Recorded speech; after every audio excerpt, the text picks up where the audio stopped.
चलिए आपको सीधे लिए चलते मध्य प्रदेश। मायावती चुनावी जनसभा को संबोधित करते हुए नजर आ रही। बीएसपी के सभी छोटे बड़े पदाधिकारी एवं कार्यकर्तागण, आज आप लोग यहाँ अपने मध्य प्रदेश स्टेट में विधानसभा के लिए हो रहे आम चुनाव में अपनी पार्टी के उम्मीदवारों के समर्थन में मुझे सुनने के लिए यहाँ इकट्ठा हुए हैं, तो उसके लिए मैं आप सभी लोगों का हार्दिक दिल से आभार प्रकट करती हूँ। और अब मैं सबसे पहले अपनी पार्टी के संबंध में ये कहना चाहूंगी कि हमारी पार्टी ये चुनाव आपके मध्य प्रदेश स्टेट की अधिकांश विधानसभा की सीटों पर पूरी तैयारी व दमदारी के साथ लड़ रही है। अर्थात हमारी पार्टी ने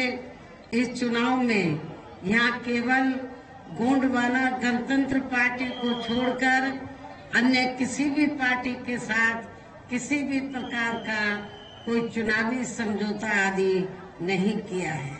इसके साथ ही हमने बीएसपी से जुड़ने की तादाद को ध्यान में रखकर फिर उसी अनुपात में ही यहाँ सर्व समाज के लोगों को टिकट भी दिए हैं।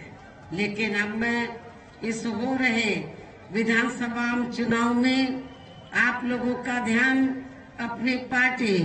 बीएसपी को कामयाब बनाने के लिए कुछ जरूरी बातों की तरफ दिलाना चाहती हूँ। और इस संबंध में सबसे पहले मैं आप लोगों को ये कहना चाहूंगी कि अपने देश को आजाद हुए व भारतीय संविधान को भी लागू हुए अब यह वर्षों बीत चुके हैं और इस लंबी अवधि में केंद्र व आपके प्रदेश में भी यहाँ विभिन्न विरोधी पार्टियों की सरकारें रही हैं। लेकिन दुख की बात यह है कि इस दौरान यहाँ सभी विरोधी पार्टियों की रही सरकारों में आपके प्रदेश सहित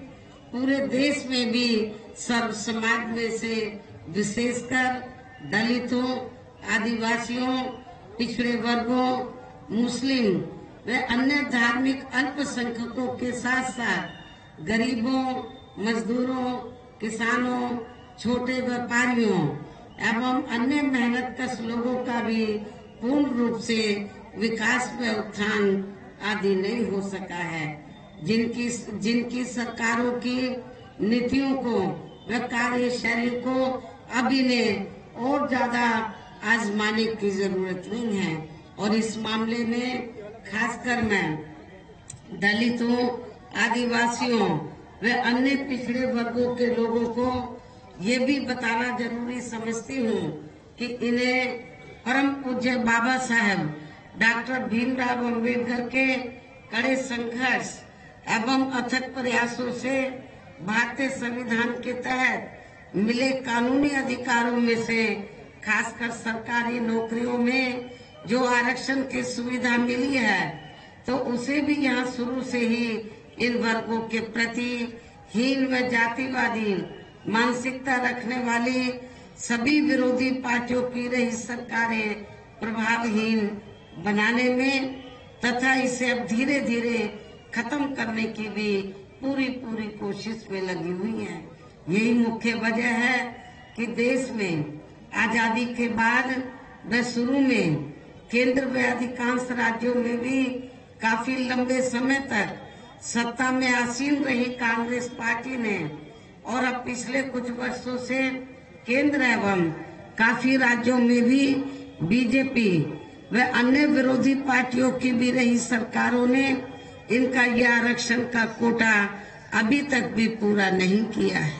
पदोन्नति में आरक्षण को तो इन्होंने मान्य कोर्ट की आड़ में काफी हद तक खत्म ही कर दिया है। और इस मामले में लगभग यही खराब स्थिति हमें यहाँ के मध्य प्रदेश स्टेट में भी देखने के लिए मिल रही है। इसके साथ ही अब इन वर्गों के लोगों को प्राइवेट सेक्टर में आरक्षण दिए जाने की व्यवस्था किए बिना ही केंद्र व राज्यों में भी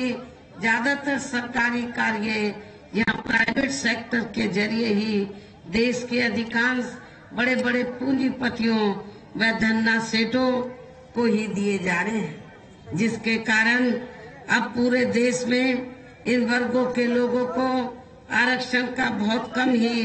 लाभ मिल पा रहा है और इससे अब पूरे देश में दलितों व आदिवासियों के साथ साथ अन्य पिछड़े वर्गों को भी काफी ज्यादा नुकसान हो रहा है। जबकि अन्य पिछड़े वर्गों के लोगों को ये मालूम होना चाहिए कि इन्हें मंडल कमीशन की रिपोर्ट के तहत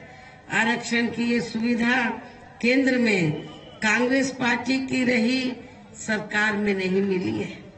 जो आज जाति जनगणना कराने की वकालत कर रहे हैं। हालांकि हमारी पार्टी कोई इसके खिलाफ नहीं है, इसके पक्षधर है, लेकिन कांग्रेस पार्टी जिसने हमेशा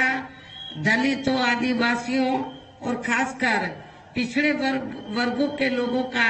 आरक्षण के मामले में हमेशा विरोध किया हो, तो उसके मुंह से ये बात आना कि जाति जनगणना होनी चाहिए, उसके आधार पर इनको पूरा लाभ मिलना चाहिए, मुझे ये जमता नहीं है। ये इनके मुंह ज्यादा अच्छा लगता नहीं है, क्योंकि इन्हें जो अति पिछड़े वर्ग के लोग हैं तो इन्हें मंडल कमीशन की रिपोर्ट के तहत आरक्षण की सुविधा केंद्र में कांग्रेस पार्टी की रही सरकार में नहीं मिली है, बल्कि बीएसपी के कड़े संघर्ष एवं अथक प्रयासों से ही केंद्र में रही श्री बीपी सिंह की सरकार में इन्हें ये सुविधा मिली है,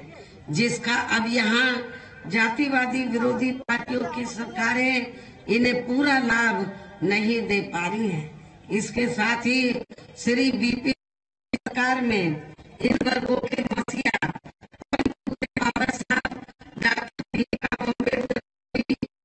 भारत रत्न की उपाधि से सम्मानित किया गया है, जिसके लिए वो हर प्रकार से पात्र भी थे, जो बहुत पहले ही इनको ये सम्मान मिल जाना चाहिए था,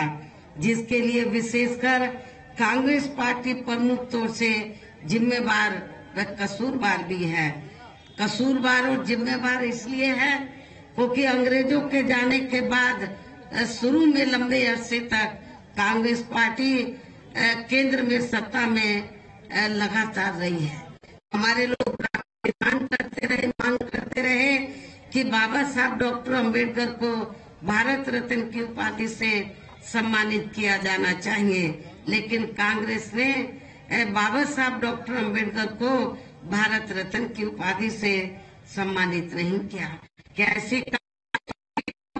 आप लोग अपना वोट देंगे? क्या अम्बेडकरवादी लोग ऐसी कांग्रेस पार्टी को अपना वोट देंगे? मैं समझती हूँ आप लोग नहीं देंगे। इससे इन वर्गों के प्रति इस पार्टी की हीन व जातिवादी मानसिकता साफ झलकती है, जिसने फिर इनके कार्यों को आगे बढ़ाने वाले व हर मामले में समर्पित व्यक्तित्व मान्यवर श्री कांशीराम जी के देहांत होने पर केंद्र में रही इसी कांग्रेस पार्टी की सरकार के चलते एक दिन का भी राष्ट्रीय शोक घोषित नहीं किया गया था। यहाँ मैं इन वर्गों के मामले में ये भी कहना चाहूंगी, केंद्र द्वारा देश की लोकसभा व राज्य विधानसभा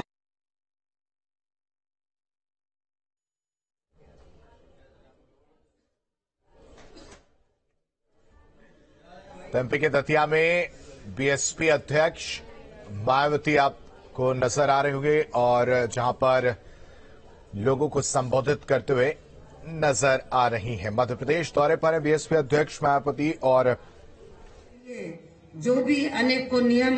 व कानून आदि बने हैं तो उन पर भी केंद्र व अधिकांश राज्यों की भी सरकारें सही से अमल नहीं कर पा रही हैं, जिससे अब यहाँ खासकर दलितों व आदिवासियों के ऊपर शोषण करने वाले लोगों का मनोबल और भी ज्यादा बढ़ रहा है। और ये सब हमें यहाँ आपके मध्य प्रदेश स्टेट में भी काफी कुछ देखने के लिए मिल रहा है। इसी प्रकार हमें पूरे देश में मुस्लिम व अन्य धार्मिक अल्पसंख्यक समाज के लोगों की भी हालत कोई खास अच्छी नजर नहीं आती है। इनके साथ साथ अपर कास्ट समाज में से खासकर गरीब लोगों की भी आर्थिक स्थिति अभी भी पूरे देश में यहाँ काफी ज्यादा खराब व दयनीय हालत में ही बनी हुई है।